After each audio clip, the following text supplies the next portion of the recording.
Hi, my name is Sue Heft, and I'm a teacher at Mount Pleasant High School in Mount Pleasant, Michigan. And I'd like to talk to you today a little bit about working with educational standards, specifically what to do when you teach in an elective classroom. But first, we need to start with some basic information. For example, you might wonder, what exactly are educational standards?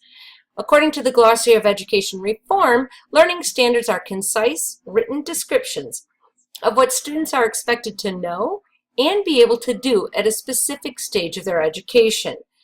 These are educational objectives. They do not specifically describe teaching methods or assessments. According to the U.S. Department of Education in their Race to the Top documents, college career ready standards, they add that idea of there's a set of standards that we need to put into place so that students are college and or career ready when they graduate from high school. Why standards? Where do the standards come from?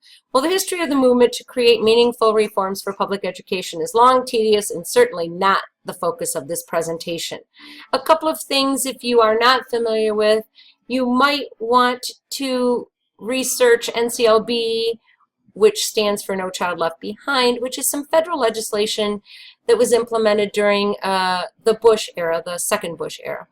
And then more recently, the Race to the Top initiative, which is more federal action that it is pushing the standards-based education reform movement. Okay, well, one of the problems, in my opinion, is it can be very difficult to find standards, particularly if you teach an elective course. But to outline the problem, I think I'm going to show you some documents that are relative to the core areas. For example, here's Michigan Social Studies Standards. This is from the Michigan Department of Ed website. This is just a screenshot of the high school social studies content expectations, sometimes called Huskies. At the grade level, they're called GLICs, grade level content expectations. These are the 4 areas required by the Michigan Merit Curriculum. And so they have some very specific information here. And I took the liberty of going a step further and focusing in on the civics page. And as you can see, they get very specific here. Identify and explain competing arguments about the necessity and purposes of government. Identify and explain the fundamental values of American constitutional republic. These are just 2 pages. There are a lot of pages connected to the civics as well as all of the other core areas that are required by the Michigan Merit Curriculum. Let's look at some science information, which is another core area.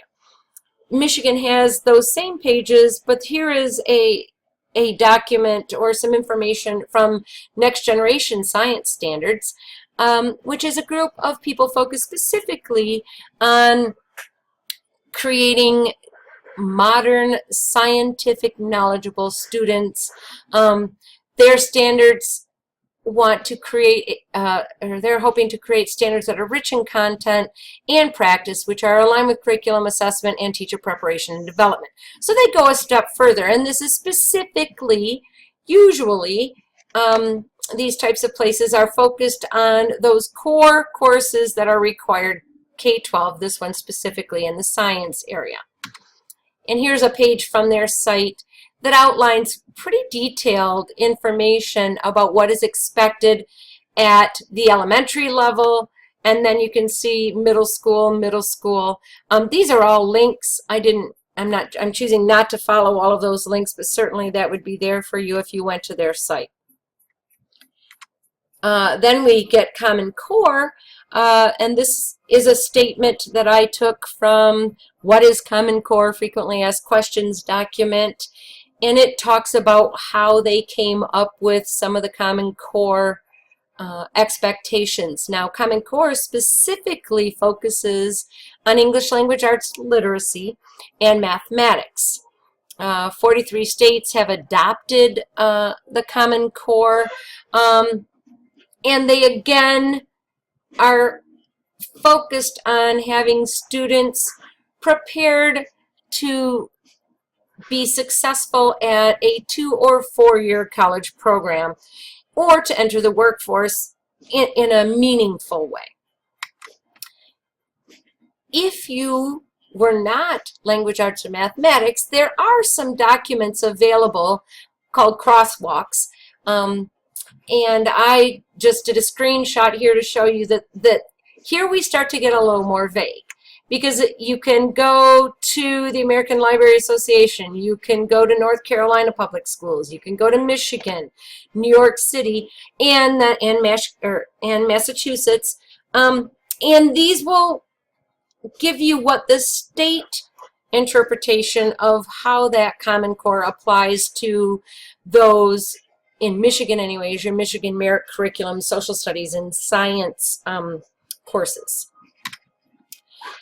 Now, this in-task document is interesting and new to me, so I'm not as familiar with it, but what I'm noticing is that this focuses less on specific content standards and moving toward teaching standards. The types of things that teachers need to be able to know and do effectively. And here are the standards as they outline them.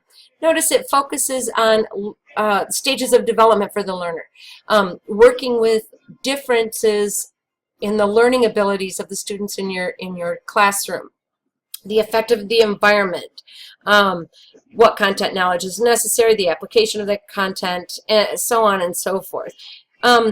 This is fairly new and quite interesting, yet still not specific about what content do I need to teach in my elective courses.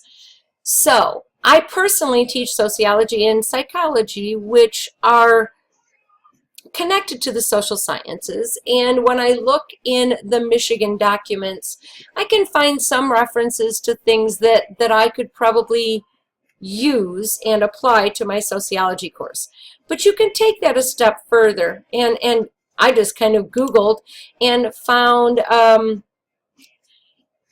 website that has units of sociological inquiry, and if you click on these various links, it can give you some goals and some ideas about the types of things that you might want, sorry, had a little trouble there, that you might want to be teaching in your sociology classroom. And then there is another resource available, Teaching High School Sociology. This is a blog. What I'm noticing is that every resource I go to mimics a typical high school sociology textbook. So I found that interesting, that those are the kinds of things. In my psychology, there are some national psychology standards based on the American Psychological Association. There are a bunch of links here where you can find things that they would hope that you would teach. Content Standard 1, Content Standard 2, within the development and learning domain.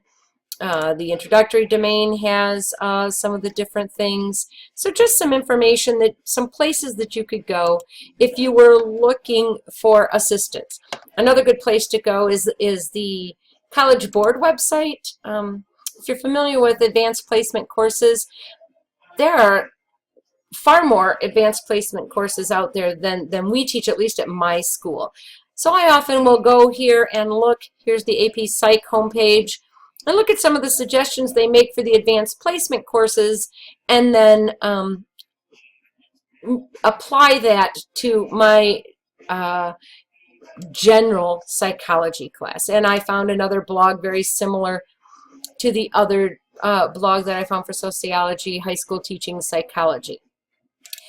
So what point am I trying to make? There are lots of standards out there. There are lots of places that you can go to get that information, and this can sometimes be problematic because it gets a little confusing and potentially overwhelming for an educator. So I created this flowchart of kind of how I approach the use of standards in my elective courses. Of course, one can't ignore that your district and your building is going to have their expectations, and generally those come from the Common Core state standards and any general state standards and benchmarks that might be in place for your state. From that, generally, at least in our district, we have a task force that works on the objectives of all the different courses, primarily the core areas, but sometimes they will outline what they would hope to have taught in elective courses that would be supplemental to the core classes. So in this, you get your course objectives and your pacing guide. I'm going to jump ahead a slide to outcomes-based education, which is what I'm an old teacher, giving away my age a little bit here. When I was in college, to become a teacher, we talked a lot about Madeline Hunter and outcomes-based education. And this is a lesson plan format that was pretty commonly used pre-standards-based education, and it has now been, here's a lesson plan template that has been updated to include what standards and expectations you're going to address. But I like this. It starts with the lesson objective, and then what exactly am I going to do in that lesson to meet my objective, and also cover my standards. I would like to talk a little bit about Bloom's digital taxonomy here as well. What I was just talking about here is sometimes called a backward design, starting with the objective and then working your way down to the details. In the 21st century, all of this seems to get more and more complicated as how do we meet in all the demands and needs of the 21st century learner. Let's remember, the end game, and I feel like this sometimes gets lost in the shuffle, is student learning. Sometimes we focus on content, sometimes we use the content to help us teach the skills that we believe are the most helpful for students to be successful in their adult life.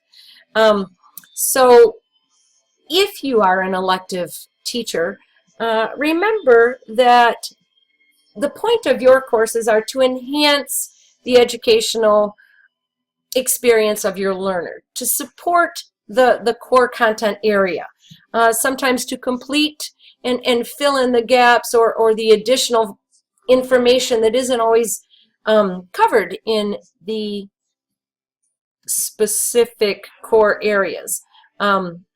One would hope that your elective classes stimulate your students and encourage these higher order thinking skills, and would encourage students to maybe pursue additional information in your content area.